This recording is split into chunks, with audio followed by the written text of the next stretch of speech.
27, mas antes disso vamos orar. Senhor, graças te damos, celebramos ao Senhor por esse dia que o Senhor fez. Obrigado pela tua paz, obrigado pela tua presença em nós, obrigado pelo fôlego de vida, obrigado por tuas misericórdias que renovam-se sobre nós a cada manhã. Obrigado pela tua presença, Senhor, que em nós é sempre esperança, gera sempre expectativa, vida, desejo de novos desafios, desejo de continuar, Senhor, experimentando cada dia as surpresas e os desafios que a vida nos traz. Obrigado pela tua palavra, pelo poder que ela tem de transformar o nosso coração, pelo poder que ela tem de transformar nossa mente. Muito obrigado, Senhor. Segue conosco nesse tempo especial de celebração. Nesse momento nós oramos por nossas mães, pelo privilégio que o Senhor nos deu de a termos conosco aqui, nos criando, consolidando também, participando do desenvolvimento do nosso jeito de ser, da nossa identidade, da nossa personalidade. Celebramos por esse privilégio que o Senhor nos tem dado na vida. Oramos também por aqueles que sofrem porque perderam as suas mãezinhas recentemente, estão de luto nesse instante. Nós pedimos o Espírito do Senhor consolando, fortalecendo o coração de cada filho, ou talvez de algumas mães que tenham perdido seus filhos, suas filhas, especialmente aquelas que perderam os filhos para a violência, para a injustiça, para a pobreza, para o mundo das drogas, para o mundo do crime. Nós pedimos a misericórdia do Senhor, que se compadece de nós, que sente as nossas dores, que chora junto conosco. Senhor, que a tua vida abunde, superabunde em nós, dentro de nós e através de nós, para a glória do teu nome. Amém. Amém. Gênesis 1, 27 e 28, assim diz a palavra de Deus. Assim, Deus criou os seres humanos à sua própria imagem. A imagem de Deus os criou. Homem e mulher os criou. Então, Deus os abençoou e disse: sejam férteis e multipliquem-se, encham e governem a terra. Dominem sobre os peixes do mar, sobre as aves do céu e sobre todos os animais que rastejam pelo chão. Amém. Estamos aqui nessa celebração especial do Dia das Mães e eu me recordei de uma época que eu inventei de ter um blog. Faz muito tempo, faz anos que eu não o atualizo. Até pensei que tivesse perdido o domínio. Um deles eu perdi mesmo, está vencido. Deu pau, e um outro aparece lá porque é um domínio gratuito, pelo menos uma página gratuita lá no Blogspot. E eu acabei me recordando de um texto que eu escrevi no dia 9 de setembro de 2014. Cara, o tempo passa, hein? Eu estava mais jovem ainda. E nesse texto eu intitulei ele de Desconfio que Deus seja mãe. A época gerou algumas polêmicas, acharam que eu fui herético, né? Que eu estava produzindo heresia em termos bíblicos e teológicos, mas eu vou fazer a leitura do texto conforme eu escrevi em 2014. Ontem fui espectador de uma cena muito bela, que me arrebatou por alguns minutos. Era uma mulher sentada a poucos metros de mim. Ela, seu marido e seus 2 filhos. De um lado, com carinho, né, ela abraçava o marido. Do outro, tinha a filha debruçada em seu colo, enquanto alternava entre cafunés nos cabelos da menina e carícias nas mãos do filho. Admito, tratava-se de um acontecimento comum. Afinal, assim são as mães, ao menos a maioria delas. O filósofo André Comte Sponville afirma que a mulher é o primeiro e às vezes também o último amor de um ser humano. Segundo ele, elas, as mulheres, inventaram a humanidade. Na maior parte das culturas, elas são fundamentais na educação, cuidado e desenvolvimento dos filhos, enquanto nós, homens, não necessariamente. Bem, faço uma digressão para falar de uma questão que me inquieta bastante. Por que a figura do divino nos parece naturalmente masculina? Esclareço. Aqui me refiro especificamente ao Deus ocidental cristão. É importante lembrar que o cristianismo teve origem no judaísmo, religião de tradição patriarcal e talvez, entre aspas, machista, onde as mulheres sequer eram contadas nos censos da época. A história da igreja mostra que, com a formalização ou oficialização do cristianismo, no Edito de Milão, em 313 d.C., esta escolha pela figura masculina ficou ainda mais evidente na figura dos papas. A representação da autoridade religiosa era sempre a de um homem, enquanto para as mulheres restava-lhes a associação ao pecado e à queda. Falo da teologia cristã sobre a origem do pecado no mundo, mas especificamente o mito da criação e queda. Alguns talvez me indaguem, mas e a Maria, mãe de Deus? Bem, dentro da tradição católica apostólica romana, a figura de Maria é a de uma ajudadora submissa, não uma deusa. Porém, faço mais um esclarecimento. Minha inquietação não tem a ver com Maria, mãe de Jesus, mas com a ideia de um Deus tratado como masculino. Sim, é também uma questão contraditória, pois a teologia cristã defende a ideia de um Deus que não tem sexo ou gênero, com exceção da figura de Jesus humano encarnado, homem. É importante lembrar que quaisquer nomes atribuídos a divindades são não mais que invenções conceituais dos humanos em relação à figura de Deus. Penso que a cultura, a política, o machismo e tantos outros interesses favoreceram historicamente uma imagem masculina de Deus. Os homens, falo de gênero, jamais admitiram perder o seu lugar de, entre aspas, mais forte, de superioridade em relação às mulheres. E com tristeza admito, não poucas vezes o cristianismo cooperou, favorecendo esse quadro absurdo e sem fundamento. Volto da minha digressão. Retorno àquela mulher e à sua família. A imagem do cuidado daquela mulher com os seus disparou em minha direção sinais do divino. E de novo afirmo, desconfio que Deus seja mãe. Talvez Deus seja mãe. É curioso, porque a gente vai reproduzindo aquilo que nos foi ensinado, a gente vai lendo a Bíblia a partir também daquilo que se constituiu para nós como conceitos de certo e errado, como uma forma de interpretar os textos bíblicos, e a gente vai cristalizando isso de maneira que há pouca reflexão em vários momentos, enquanto a gente medita na palavra de Deus, enquanto a gente ora, enquanto a gente pensa e reflete aí um pouquinho sobre a imagem de Deus. E a primeira coisa fundamental é que Deus é trindade, Ele não é humano. Deus é Pai, Filho e Espírito Santo.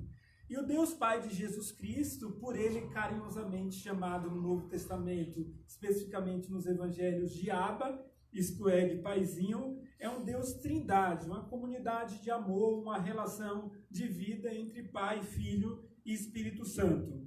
Não é um Deus patriarcal, diferente do que nos é ensinado em vários momentos. A imagem que temos de Deus não pode deixar de lado sua grande misericórdia, nem o seu coração de mãe, que desmonta o caráter distorcido da justiça humana, que protegemos e projetamos também automaticamente em Deus, como se Deus fosse um Deus homem, no sentido de gênero. Um Deus masculinizado, bravo e vingativo.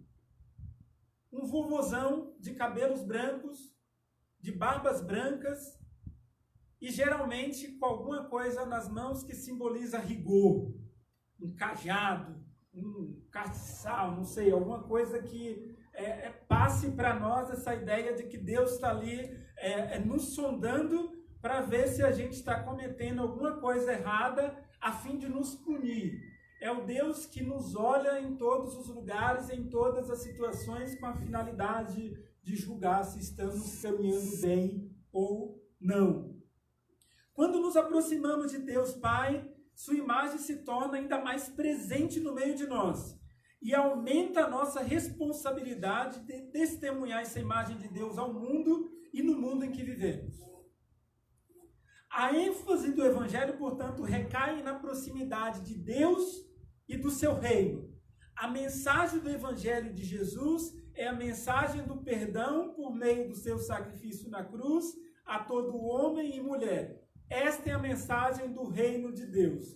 Arrependam-se porque é chegado o reino dos céus. Foi isso que disse e pregou João o Batista e foi o que depois Jesus, desde o início do seu ministério, insistiu em relação aos judeus, aos mestres da lei, aos seus discípulos e de cidade em cidade, enquanto ele percorria toda a região.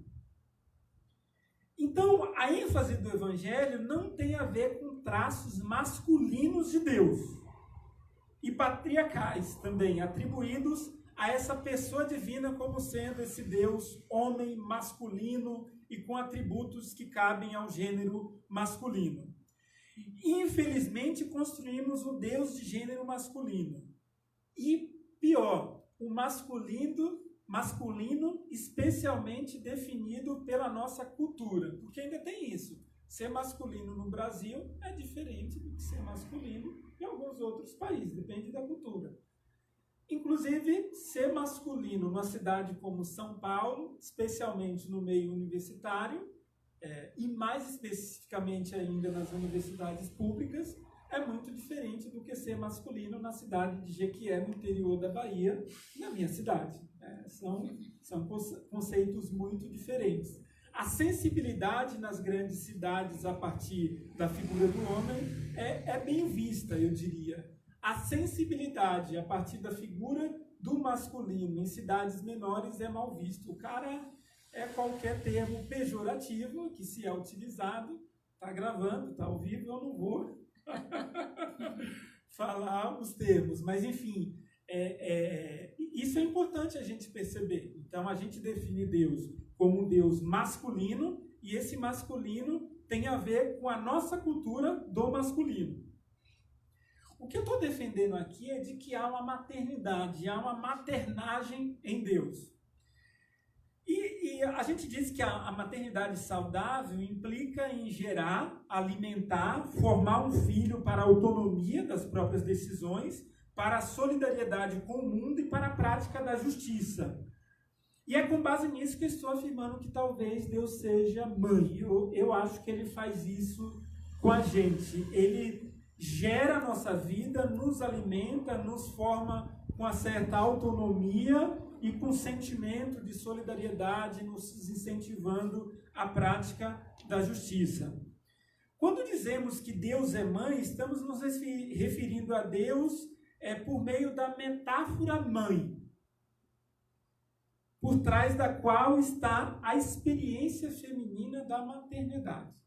Isto é, não é uma definição, Deus é mãe, ponto. O que estou dizendo a partir do conceito que eu tenho de mãe, de maternagem, de maternidade, eu estou dizendo que Deus também é mãe. O texto que lemos, e por isso que o lemos, diz que Deus criou os seres humanos, Adão, a raça humana. Na tradução da Septuaginta, lá no grego do Novo Testamento, quando os maçoretas, os caras traduziram o Antigo para o Novo a partir da língua grega, eles utilizam o termo no grego anthropos, que é homem mais ser humano, como espécie humana, não como o homem que a gente conhece, homem e mulher. Então, quando a Bíblia diz aqui que Deus criou a sua imagem, homem e mulher, significa que tanto o homem quanto a mulher carregam a imagem do Criador. Acompanha o meu raciocínio. O que eu estou dizendo é que quando a gente diz que Deus é masculino ou atribui exclusivamente atributos masculinos a Deus, eu estou dizendo que só o homem é a imagem de Deus.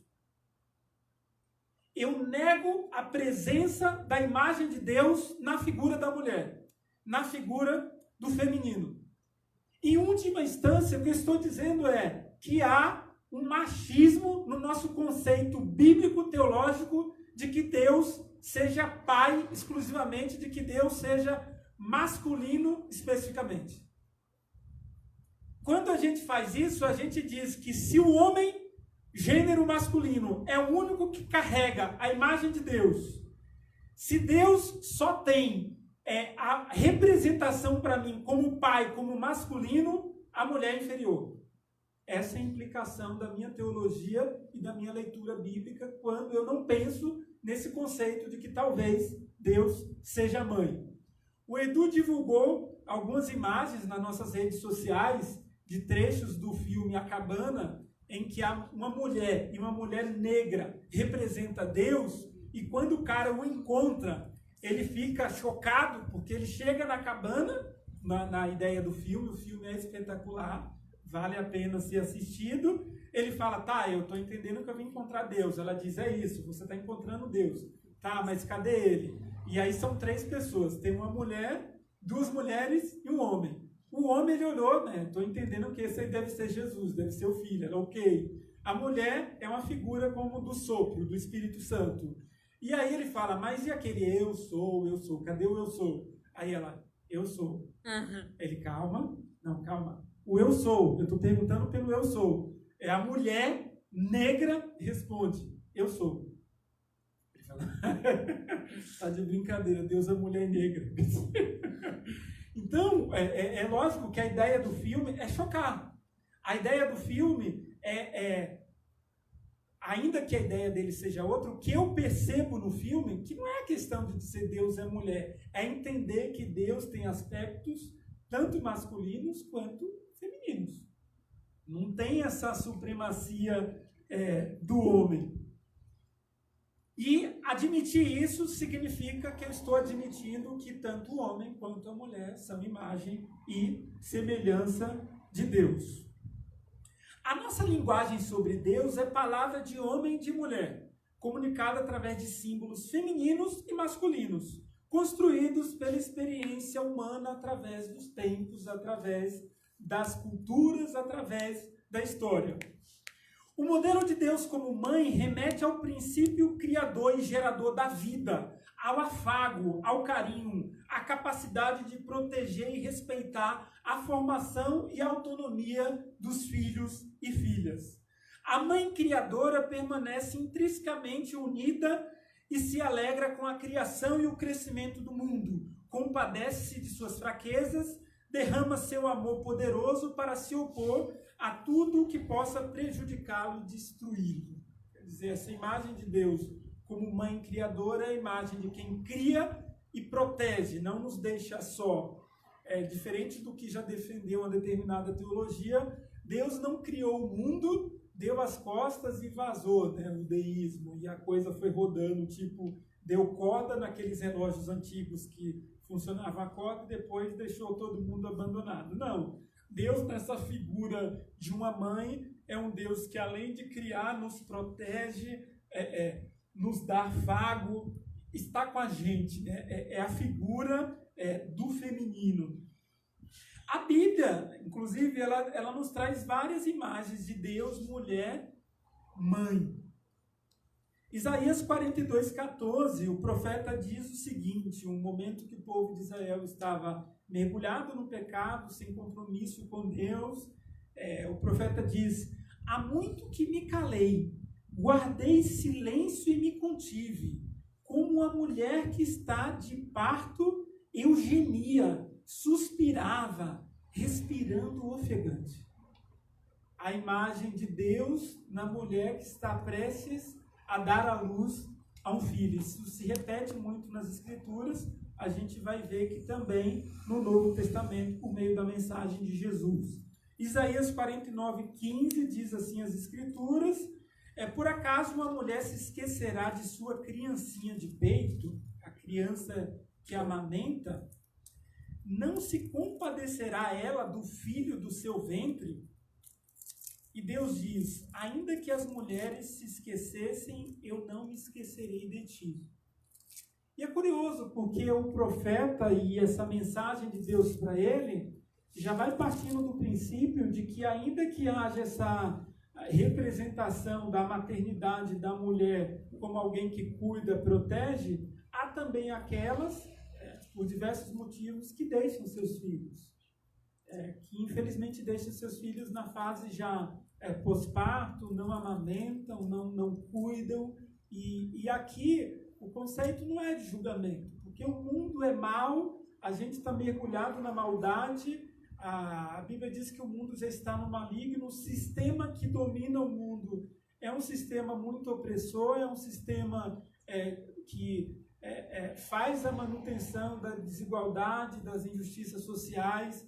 E tem mulheres que, de fato, por falta de estrutura emocional, financeira, apoio de família, apoio da comunidade, apoio do poder público, apoio do Estado, que deveria prover e dar condições de direito à vida e à maternidade, elas acabam abandonando os seus filhos.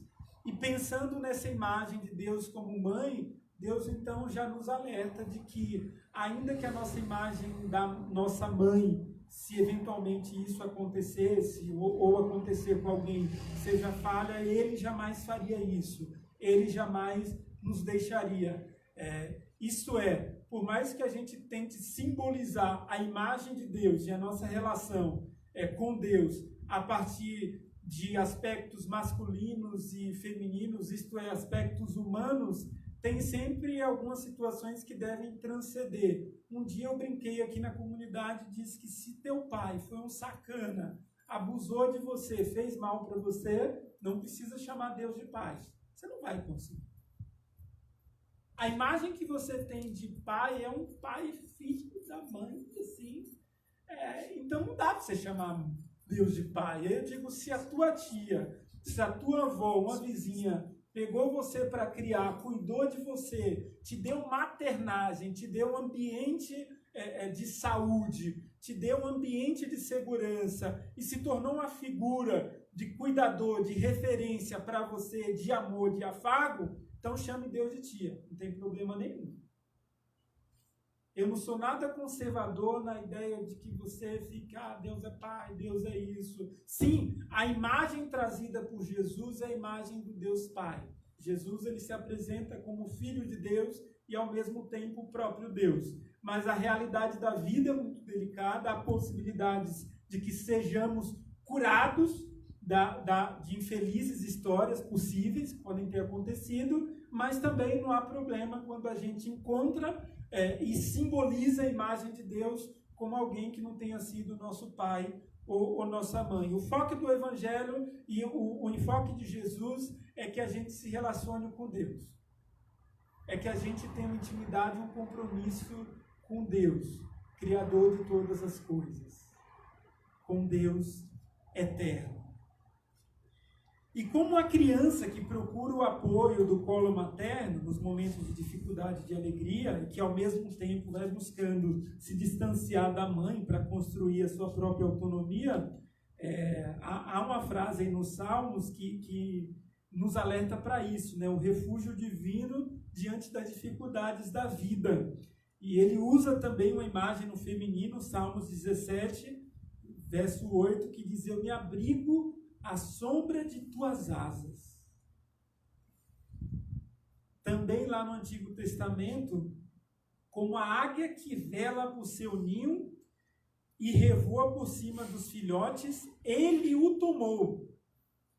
Deus dizendo ao povo que ele tinha tirado do Egito, em Deuteronômio 32, 11. Ele o tomou, estendendo as suas asas, e o carregou em cima de suas penas. Olha que figura. Eu sou muito assim, imagético, sabe? Então, eu leio o texto e fico imaginando. Moisés está ali, a situação, o povo e a história sendo contada. Eles já tinham feito a travessia, eles estavam ali no escrito do Deuteronômio e tudo mais. E Deus, se revelando ao povo que havia retirado do Egito, ele diz: eu sou como um grande pássaro. E é como se eu tivesse pousado, aterrissado ali no Egito e tivesse colocado todos vocês sob as minhas asas. E aí eu os guiei. É uma imagem muito forte, é uma imagem muito de maternidade, né? de cuidado, de afago, de aconchego. Um Deus que cuida de nós, um Deus que nos protege. O pessoal até brinca e diz: quer ver uma mãe virar uma leoa, é você mexer com a cria dela, né? Tem até essa imagem mais animalesca mesmo. Enfim, eu não sei quantos já viram uma cachorrinha, né, fêmea parida. Então, se você, dependendo do gênio dela, se você se aproximar, do filhote, especialmente enquanto ela está amamentando, ela te ataca. Você fala, ela foi tranquila. Não, porque você está mexendo com o filhote dela. É instintivo, ela sabe que é filhote dela. Então, essa imagem cabe na imagem de Deus, porque é isso, Deus está mexendo com... se alguém tentar mexer com um filho ou filha de Deus, há um movimento de Deus maternal, de cuidado, de proteção, de provisão. Eu costumo dizer que ninguém pode acusar uma mãe de orar e insistir muito por um filho.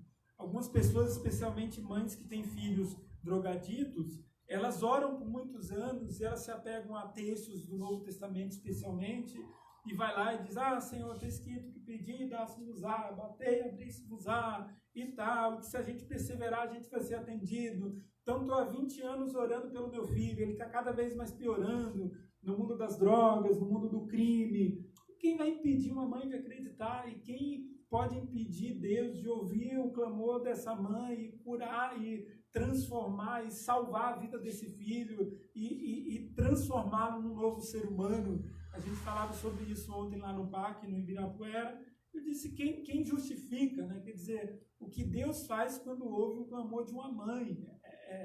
É muito belo, porque de certa forma, naquele momento, quando a mãe ora por um filho, o que ela está fazendo é fazendo o que muitas vezes o Espírito Santo faz por nós. A gente está numa situação muito difícil, a gente não sabe que palavras utilizar. O apóstolo Paulo chama isso de gemidos inexprimíveis. E aí diz o apóstolo que o Espírito intercede por nós, a gente não sabe como convém orar, e aí o Espírito nos dá condições da gente orar, da gente falar com Deus, da gente apresentar o nosso coração diante de Deus, e isso em todo o tempo vai fazendo, as mães vão fazendo isso. É uma imagem muito do Espírito Santo. De novo, trindade, divindade, imagens do materno, imagens do feminino em Deus. No Novo Testamento também, algumas epístolas usam a linguagem do parto e do aleitamento materno. Né? O apóstolo Pedro, em 1 de Pedro, capítulo 2, versículos 2 e 3, ele diz o seguinte à igreja: desejai como crianças recém-nascidas o leite não adulterado da palavra, a fim de que por ele cresçais para a salvação, já que provaste que o Senhor é bondoso. Então, a imagem dos discípulos de Jesus como aqueles que estão sendo amamentados pela palavra de Deus. Olha que bacana. Eu nunca vi homem amamentado. Eu nunca vi. Aliás, me parece que hoje em dia as mulheres tiram lá o leite e o homem coloca uma espécie de... É isso mesmo, eu estou falando besteira, parece que coloca um suporte e aí a criança amamenta no pai, mas assim... por isso, né, galera? Assim, o pai não está amamentando de fato, né? Mas eu nunca vi. Então, você vê que a imagem também daqueles que se aproximam de Jesus, que são alcançados por Jesus, que vão conhecendo e sendo transformados pela palavra de Deus, é a imagem daqueles que amamentam de um leite que é a palavra de Deus não adulterado. Então, mais uma vez aí a imagem do feminino. Na época dos pais da igreja, os primeiros séculos da igreja cristã, o Clemente de Alexandria, ele considerava, né, que o pedagogo divino, como ele chamava Deus, é uma mãe que amamenta seu filho. E é uma mãe que é o pai e o próprio Jesus. Então é mãe, pai, é Jesus, é o Espírito Santo. Para ele estava tudo misturado. E aí, sobre isso, ele disse o seguinte: Deus é amor. E por causa deste amor, ele se torna visível para nós. Deus é amor. E por causa deste amor, ele se torna visível para nós. O fato de ser indizível, a gente não consegue dizer precisamente nada a respeito dele. Santo Agostinho dizia que tudo que a gente vê de Deus é em parte. A gente não consegue absorvê-lo totalmente. A gente não consegue conter Deus. O salmista diz que como a gente pode contê-lo? Como que a gente pode segurá-lo? Salomão, quando foi construir o templo, ele diz um negócio bacana: Senhor, eu consegui aqui uma doação de muito ouro, tem muita riqueza e a gente está construindo um grande templo. E depois de um tempo de jejum, de oração, quando foi o grande dia da inauguração, não era da Catedral da Fé, mas lá do templo no Antigo Testamento, ele faz uma oração bonita. Ela fala: Senhor, eu sei que os céus dos céus não podem conter o Senhor, mas a gente quer que o Senhor habite nessa casa que a gente construiu. Mas a gente está ciente que, apesar de pedirmos que o Senhor habite essa casa que nós construímos, essa casa não consegue te conter, porque os céus não conseguem te conter. E aí o que o Clemente de Alexandria está dizendo não é possível dizer muito sobre Deus, mas nunca é possível dizer, ele está dizendo. O fato de ser indizível o faz Pai, Deus, né? Sua compaixão por nós o faz Mãe. O Clemente dizia: o Pai amou e foi mulher. Olha a frase do cara, do pai da igreja.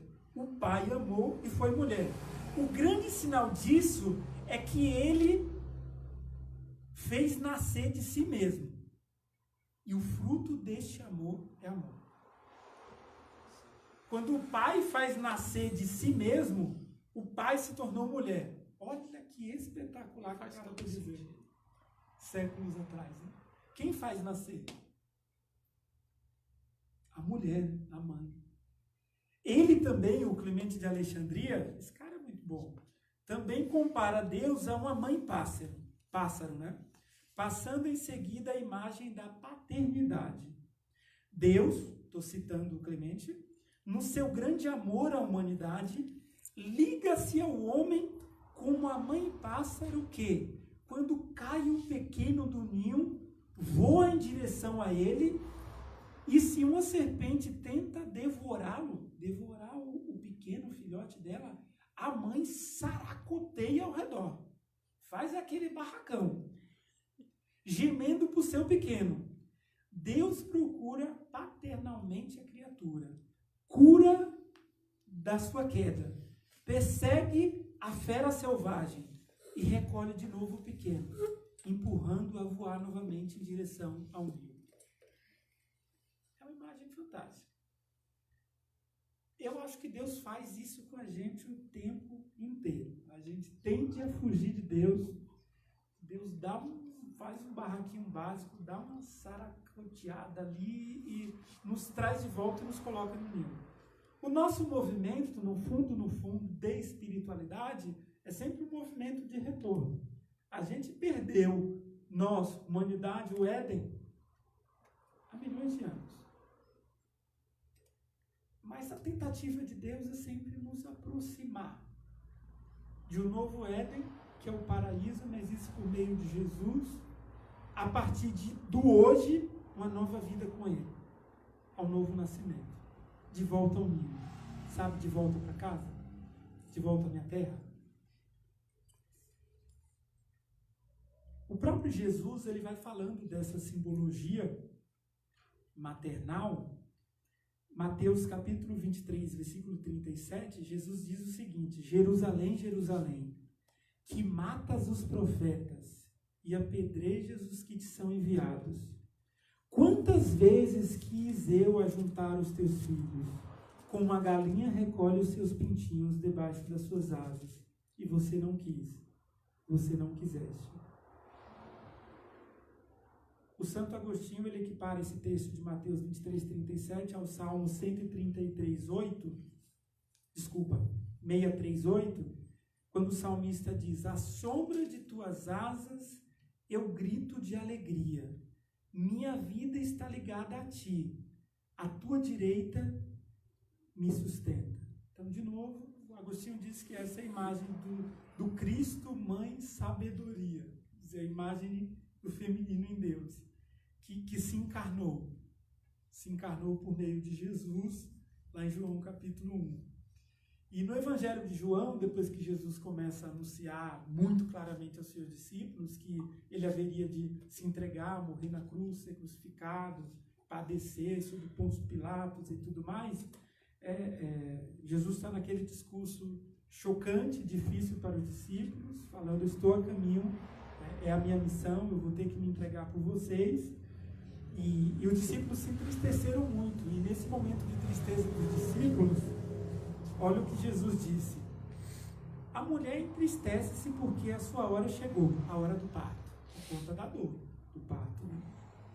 Quando, porém, dá luz à criança, ela já não se lembra dos sofrimentos, pela alegria de ter vindo ao mundo um homem. Em outras traduções diz, pela alegria de ter vindo ao mundo uma criança. O que Jesus está dizendo é, eu vou para a cruz como uma mulher com dor de parto vai à maternidade. Lógico, não no tempo dele, era parteira, né? Mas assim, essa ideia de que o sofrimento de Jesus, ele próprio comparou a dor do parto e a missão dele na cruz, no Calvário, a entrega dele, e isso é muito simbólico, porque as mães, elas têm muito esse movimento de entrega, né? Então, Jesus se compara a uma mulher prestes a dar luz a uma criança, a um novo homem, a um bebê. Lógico que em Jesus estava nascendo não só uma criança na cruz, mas uma nova forma de ser humano, né? Uma nova humanidade. O que o apóstolo Paulo diz que em Cristo a gente é feito nova criatura. As coisas velhas se passaram e eis que tudo se fez novo. Amor, sensibilidade, cuidado, aconchego, maternagem. Então, talvez por tudo isso Deus seja mãe. Talvez por tudo isso Deus transmita para nós essa imagem de cuidado, essa imagem de que a gente pode até não confiar em algumas pessoas, se decepcionar com algumas pessoas, mas em Deus a gente encontra a maternagem, em Deus a gente encontra o colo, em Deus a gente encontra companhia. E isso é muito belo. E o reino de Deus é muito maior do que imagens de gênero. O reino de Deus é muito maior do que o machismo e a supremacia, a tentativa de supremacia dos homens. E mais ainda, em Deus não tem homem, mulher, grego, judeu, bárbaro, sírio. Nós somos todos um só corpo em Cristo Jesus. Um corpo que tem Cristo como cabeça, um corpo que é conduzido pelo Espírito de Deus e um corpo que pode sim contar sempre com as asas do Deus Mãe Sabedoria, com a proteção dessa maternagem de Deus, com esses cuidados que só Deus pode nos dar, né? Especialmente nas situações mais difíceis, e mesmo para aqueles que não têm mais mães, podem contar como Deus, sendo a sua mãe, sendo a figura que cuida de você, que te protege, que já deu a vida por você. Não daria, ele já deu. E certamente, se possível fosse, ele daria quantas vezes fosse necessário, simplesmente para nos ter no ninho, simplesmente para nos ter perto, simplesmente para ter o nosso afago. Em termos práticos, isso acontece muito naquilo que no Evangelho a gente chama de oração. Quando eu falo com Deus, eu estou falando com esse Deus, que é Pai, que é Mãe, que é Trindade, que é comunidade de amor, que é relacionamento, que é perdão, que é reconciliação. E nesse ambiente de amor que é oração, eu me encontro com Ele. E ali eu sou curado, ali eu sou transformado, ali eu vou me enxergando, eu vou reconhecendo meus próprios limites, não como forma de me sentir culpado ou fazer um movimento de expectativa, frustração, agressividade e autopunição, mas não, como um movimento de restauração. Em Deus a gente sempre pode ser restaurado. Assim como, pelo menos na nossa cultura, a maioria das mães, o filho pode ser a pior pessoa do mundo em termos sociais e procurado, e seja o que for, quando bate as portas da mãe, a mãe acolhe e o que aparece para ela é aquele filho que há anos atrás ela deu à luz. Não é o cara de 40, não é a menina de 50 que fez um monte de arte por aí, mas não, é o filho, é aquele que saiu dela. Você imagina a imagem de Deus, esse Deus gerador da vida, um Deus que existia antes do nada, né? No princípio criou Deus os céus e a terra era sem forma e vazia, o Espírito de Deus pairava sobre as águas, Bereshit bara Elohim, quer dizer, antes do nada, ele está antes do nada, quer dizer, e ele decidiu criar, né? Ele fez uma opção por criar, criou homens e mulheres, sua imagem e semelhança, e preferiu viver assim, em amor, em comunidade, não só como trindade, mas também na relação de gerador, criação, manutenção da vida, salvação, libertação, restauração. E nesse Dia das Mães, além da nossa gratidão pelas nossas mãezinhas, pela vida delas, pelo cuidado que elas sempre tiveram, e para aqueles que ainda têm suas mães, elas seguem tendo esse cuidado por nós, que a gente se lembre que Deus também talvez seja a nossa mãe, e que a gente vive essa experiência no dia a dia, que a gente não queira ficar fora do ninho, que o ninho seja o nosso lugar, que sob as asas dessa mãe, Jesus, Deus, sabedoria, que a gente viva sob a proteção de Deus, que Ele seja, como diz as Escrituras, tudo em todos. Deus nos abençoe. Amém. E oremos.